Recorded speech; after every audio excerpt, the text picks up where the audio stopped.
Hello students, आपका topic चल रहा है एटॉमिक स्ट्रक्चर।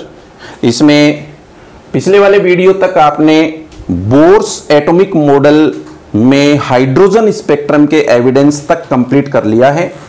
तो बोर मॉडल का टॉपिक पढ़ने के बाद में हम ये जानना चाहते हैं कि बोर मॉडल की कौन कौन सी कमियां हैं, what is the limitations of Bohr's atomic model.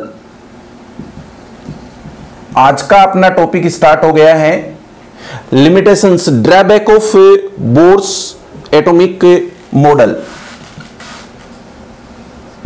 इनको आप पॉइंट टू पॉइंट लर्न करिए, उसके बाद हम थोड़ा और आगे टॉपिक में बढ़ेंगे। नंबर फर्स्ट, देखिए बोर ने एटॉमिक मॉडल को एक्सप्लेन करने के लिए, समझाने के लिए जो एग्जाम्पल लिया है वो है हाइड्रोजन एटम। हाइड्रोजन एटम है, इसका मतलब उसमें कितने इलेक्ट्रॉन है, बोलो 1 इलेक्ट्रॉन है। तो बोर का मॉडल हाइड्रोजन एटम के लिए करेक्ट है। लेकिन यदि किसी एटम में एक से ज्यादा इलेक्ट्रॉन है, मल्टी इलेक्ट्रॉन एटम, जैसे हीलियम, लिथियम, बेरिलियम, इनके लिए बोर का मॉडल करेक्ट नहीं है। हाइड्रोजन एटम की स्पेक्ट्रम लाइन को तो एक्सप्लेन करता है, बट मल्टी इलेक्ट्रॉन एटम के स्पेक्ट्रम को एक्सप्लेन नहीं करता है। या फिर ऐसे बोलिए कि बोर का मॉडल हीलियम +1 को एक्सप्लेन करता है, लिथियम +2 को एक्सप्लेन करता है, बेरिलियम +3 को एक्सप्लेन करता है, क्योंकि इन सब में कितने इलेक्ट्रॉन है, 1 इलेक्ट्रॉन है। हीलियम 2 नंबर पे है, इस पे +1 लगा दिया तो 1 इलेक्ट्रॉन बच गया। तो बोलिए हाइड्रोजन एटम या फिर अदर आयंस जिनमें 1 इलेक्ट्रॉन प्रेजेंट है, उनका तो एक्सप्लेनेशन करता है, और बाकी का मल्टी इलेक्ट्रॉन वाले एटम के स्पेक्ट्रम का एक्सप्लेनेशन नहीं करते हैं। ये इनकी सबसे इंपॉर्टेंट ड्रॉबैक है। इसी के कारण से हमें और आगे के मॉडल पढ़ने पड़े थे। आपको क्लियर हो गया होगा कि हाइड्रोजन एटम जिसमें कि 1 इलेक्ट्रॉन है, या फिर इनके जैसे दूसरे आयंस जिनमें कि 1 इलेक्ट्रॉन होते हैं, उनके लिए तो बोर मॉडल करेक्ट है। और यदि किसी एटम में, हाइड्रोजन एटम के अलावा यदि 1 से ज्यादा इलेक्ट्रॉन है, मल्टी इलेक्ट्रॉन वाले एटम है, उनका एक्सप्लेनेशन नहीं करता है। नंबर 2, सेकंड ड्रॉबैक क्या है वो पढ़िए।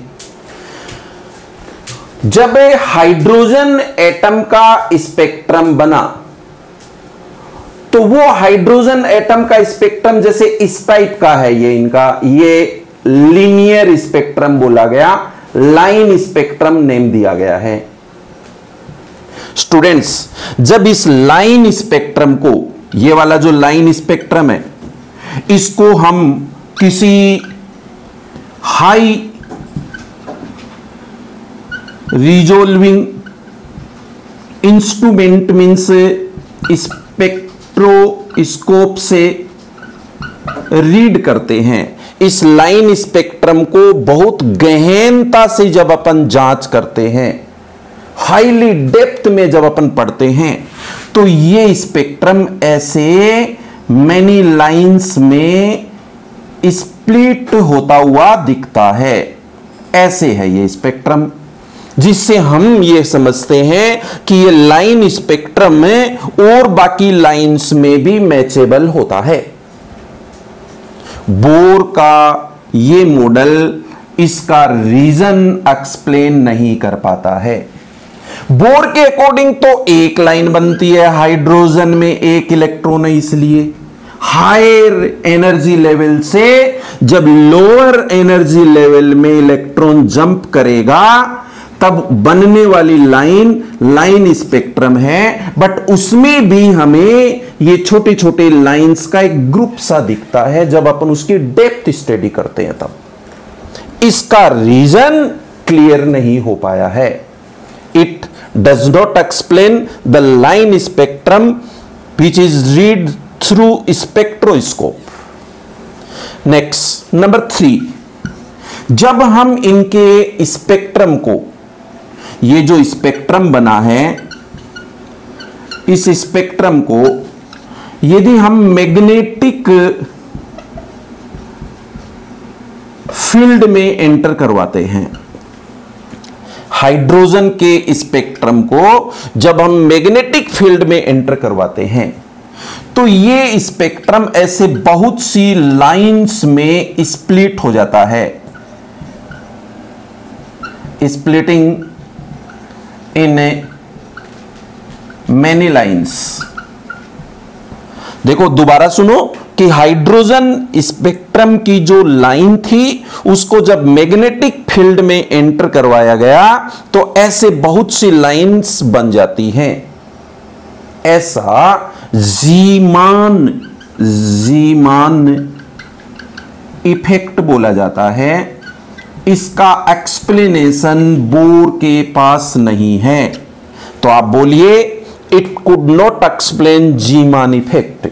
और आपसे पूछा जाए कि जीमान इफेक्ट क्या होता है, तो आप बोला करो कि हाइड्रोजन स्पेक्ट्रम की लाइंस को जब मैग्नेटिक फील्ड में एंटर करवाते हैं तो लाइंस बहुत सी स्प्लिट हो जाती हैं, टूट जाती हैं, विपाटन हो जाता है इनका। ऐसे ही नंबर 4 लन रखिए, इस हाइड्रोजन स्पेक्ट्रम को यदि आप इलेक्ट्रिकल फील्ड में एंटर करवाते हैं, ये तो मैग्नेटिक फील्ड था, ये इलेक्ट्रिकल फील्ड है, इसमें जब एंटर करवाते हैं तब भी बहुत सी लाइंस में ऐसे टूट जाता है स्पेक्ट्रम। जब यहां पर भी इनकी स्प्लिटिंग बन जाती है तो इनको हम बोलते हैं स्टैक इफेक्ट। स्टैक इफेक्ट को भी एक्सप्लेन नहीं कर पाए हैं बोर। तो आप पढ़िए, पहले आपने पढ़ा है कि हाइड्रोजन या एक इलेक्ट्रॉन वाले आयंस का ही एक्सप्लेनेशन देते हैं। ये स्पेक्ट्रम जो लाइन स्पेक्ट्रम है वो हाई रिजोल्यूशन से दिखता है कि मैनी लाइंस हैं, और हाइड्रोजन स्पेक्ट्रम को जब अपन मैग्नेटिक फील्ड में एंटर करवाते हैं जीमान इफेक्ट का एक्सप्लेनेशन दे देता है, और स्टॉक इफेक्ट का एक्सप्लेनेशन नहीं आता है। अगर अपन और भी इनके ड्रॉबैक्स पढ़ना चाहें तो देखिए नंबर 5 मैं बोलूंगा कि इन्होंने principal quantum number means n को एक्सप्लेन किया था। यह प्रिंसिपल क्वांटम नंबर क्या होता है? Energy levels. एनर्जी लेवल्स बोल दो, चाहे ऑर्बिट्स बोल दो, चाहे सेल्स बोल दो, 1 2 3 के एल एम एन ऐसे बोलते हैं। जब आप आज के टाइम में नेक्स्ट और ज्यादा स्टडी हो गई थी, वेव मैकेनिकल थ्योरी के बिहाफ पे जब एटम की रिसर्च हो गई, तब ये पता चला है कि क्वांटम नंबर टोटल 4 होती हैं, जो कि आगे आएगा टॉपिक उसमें पढ़ेंगे। बट बोर के मॉडल तक हम केवल कितनी क्वांटम नंबर पढ़ते हैं? 1। कौन से वाला?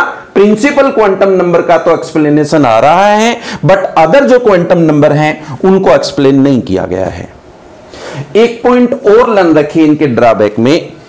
एक साइंटिस्ट हैं जिनका नाम है हाइजेनबर्ग। हाइजेनबर्ग ने अनसर्टेनिटी प्रिंसिपल दिया है। वैसे ये फिजिक्स के साइंटिस्ट हैं, बट कुछ टॉपिक्स, कुछ पॉइंट्स ऐसे होते हैं जो फिजिक्स और केमिस्ट्री दोनों में काम आते हैं। फिजिकल केमिस्ट्री, हाइजेनबर्ग का अनसर्टेनिटी प्रिंसिपल अपने यहां पर काम में आएगा।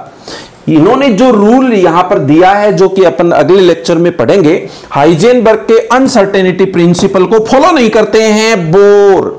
बोर का atomic model Heisenberg uncertainty principle को फॉलो नहीं करते हैं, इसलिए यह भी इसका एक ड्रॉबैक है।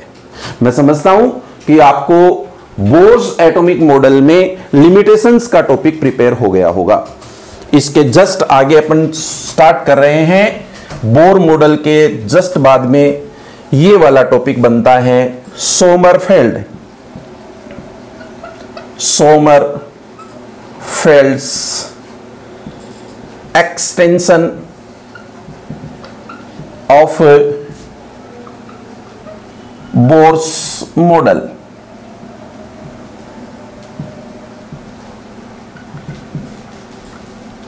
यस, ये क्या टॉपिक है, इसका क्या मीनिंग है, इसको आप एक बार प्रिपेयर करिए कि बोर का एटॉमिक मॉडल बहुत अच्छे रिजल्ट्स दे रहा था, बस प्रॉब्लम कहां आई, स्पेक्ट्रम लाइंस को एक्सप्लेन नहीं कर पाए थे, उनको समझाना चाहते हैं सोमरफेल्ड।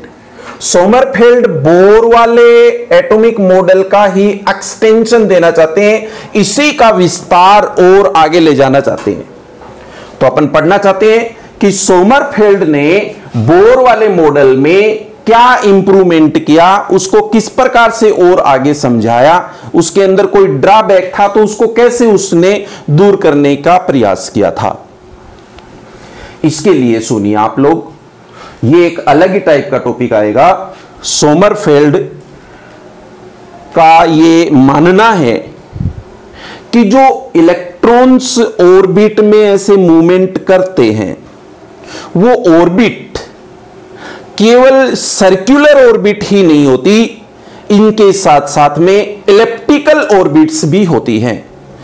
ऐसे समझिए, वो ये मानते हैं कि जैसे ये ऑर्बिट है, तो वे कह रहे हैं कि इनके साथ साथ ऐसी ऑर्बिट्स भी होती हैं। आप इसको तो पढ़िए सर्कुलर ऑर्बिट्स, और इसको पढ़िए इलिप्टिकल ऑर्बिट्स।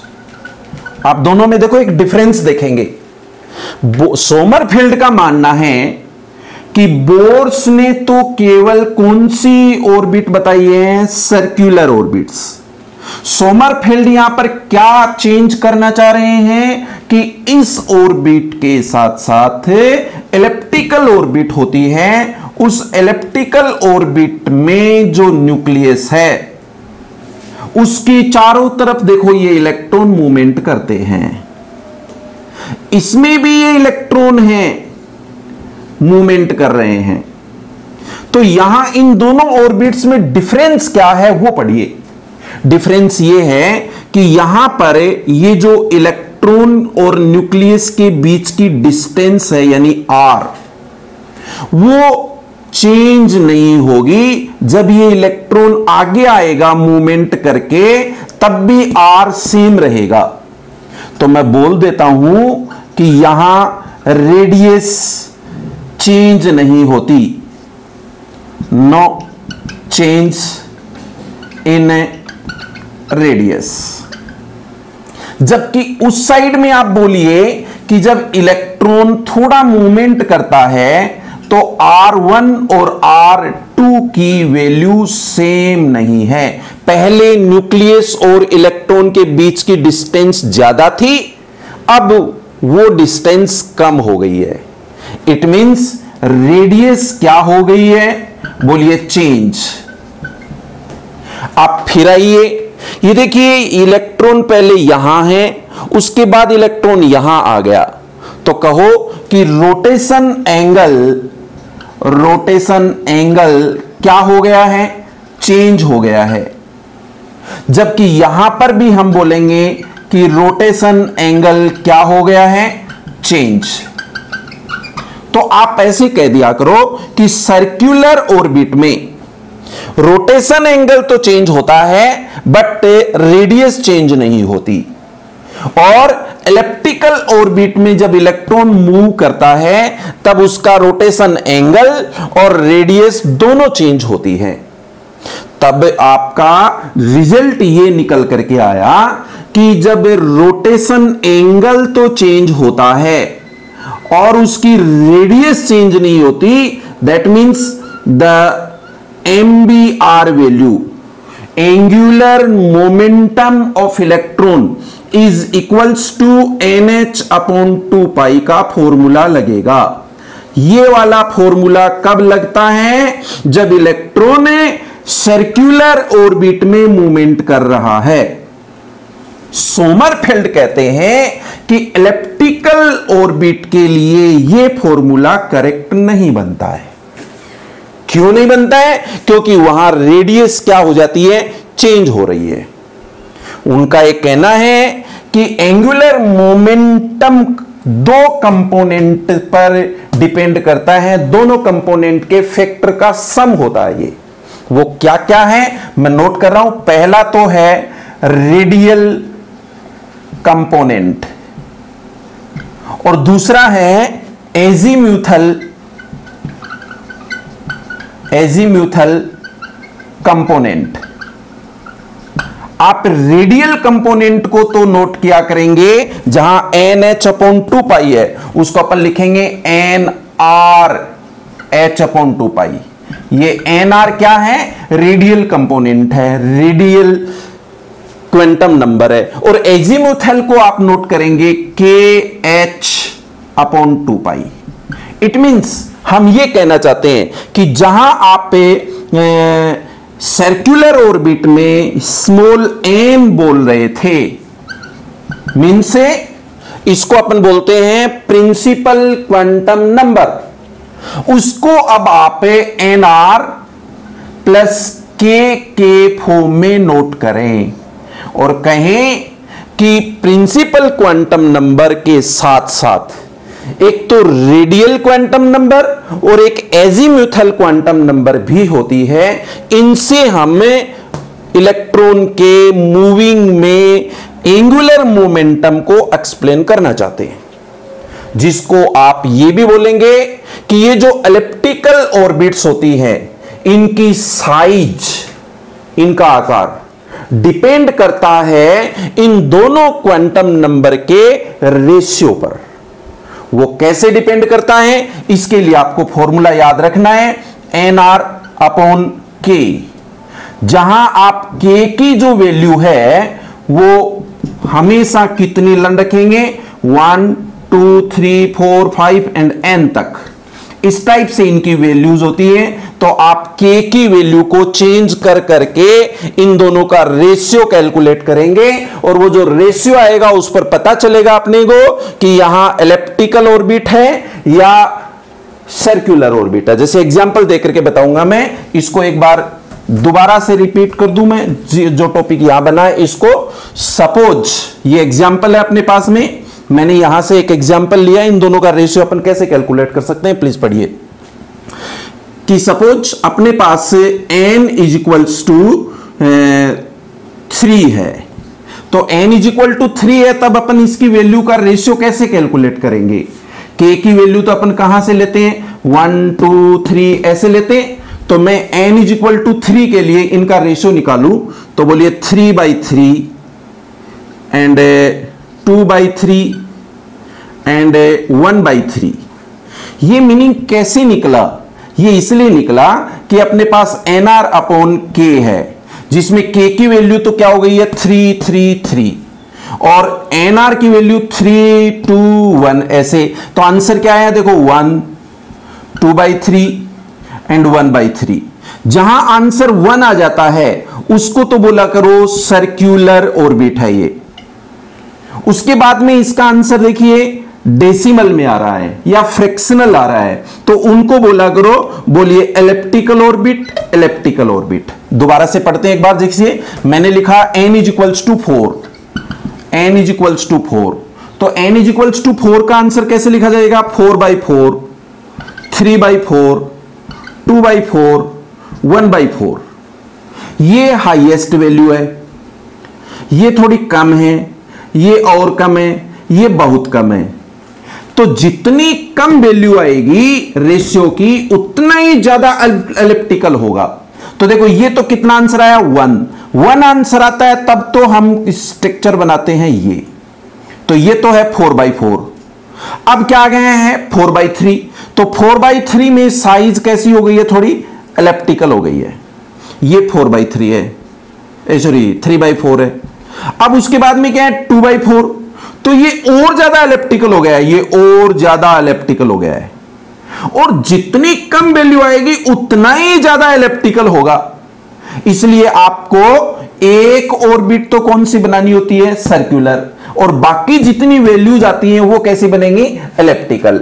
मैं समझता हूं शायद आपको जो अभी टॉपिक बताया जा रहा है उसमें सोमरफेल्ड ने जो रिलेशन अपने को दिया है वो क्या दिया है कि आप जब प्रिंसिपल क्वांटम नंबर पढ़ते हैं तो इसके अलावा हमें दो क्वांटम नंबर और पढ़नी होती है। वो कौन सी है? प्रिंसिपल क्वांटम नंबर तो हो गई n, और इसका हम टोटल लिखते हैं nr प्लस k, जिसको आप प्रिंसिपल क्वांटम नंबर लिखते थे उसके लिए वो कह रहे हैं कि ये रेडियल क्वांटम नंबर और एजीमुथल क्वांटम नंबर के दोनों वेक्टर का सम होता है, और इन दोनों का जब अपन रिलेशन निकालते हैं तो उससे हमारे पास में संख्या आ जाती है, नंबर्स आ जाते हैं कि इलिप्टिकल ऑर्बिट्स और सर्कुलर ऑर्बिट्स कितनी बनेंगी। सर्कुलर ऑर्बिट तभी बनेंगी जैसे 4x4 से, 3x3 से, 2x2 से, 1x1 से, इनमें सब में आंसर कितना आ रहा है? 1 आ रहा है। यदि आंसर 1 आता है इन दोनों के रेशियो का, तब तो स्ट्रक्चर कौन सी बननी है? बोलिए सर्कुलर। और इसके अलावा यदि कोई आंसर आता है तब कौन सी बननी होती है? एलिप्टिकल। मैं सोमरफेल्ड के एक्सटेंशन ऑफ बोर मॉडल में यह कहना चाहता हूं कि बोर का एटॉमिक मॉडल केवल एक लाइन एक्सप्लेन कर रहा था स्पेक्ट्रम की, जैसे ये एक लाइन है। सोमरफेल्ड इससे समझाना चाहते हैं कि इनके अलावा भी इनमें लाइंस बनती हैं और उन लाइंस के ग्रुप से ये स्पेक्ट्रम की एक लाइन बनती हुई दिखती है। लेकिन सोमरफेल्ड का ये एक्सटेंशन मॉडल अपने इस पॉइंट के बाद ज्यादा सक्सेस नहीं रहा। क्यों नहीं रहा? उसकी एक लाइन आप याद रख लोगे तो उसमें सारे पॉइंट आ जाएंगे। स्टूडेंट्स ध्यान से सुनना कि सोमरफेल्ड के अकॉर्डिंग एटम में जब इलेक्ट्रॉन मूवमेंट करते हैं, ये इलेक्ट्रॉन मूवमेंट करते हैं, ये न्यूक्लियस है, तो इसके साथ एलिप्टिकल ऑर्बिट्स में भी इलेक्ट्रॉन मूवमेंट करते हैं। तो सोमरफेल्ड कहते हैं कि इलेक्ट्रॉन की मूविंग के साथ साथ ऑर्बिट भी मूव करती है।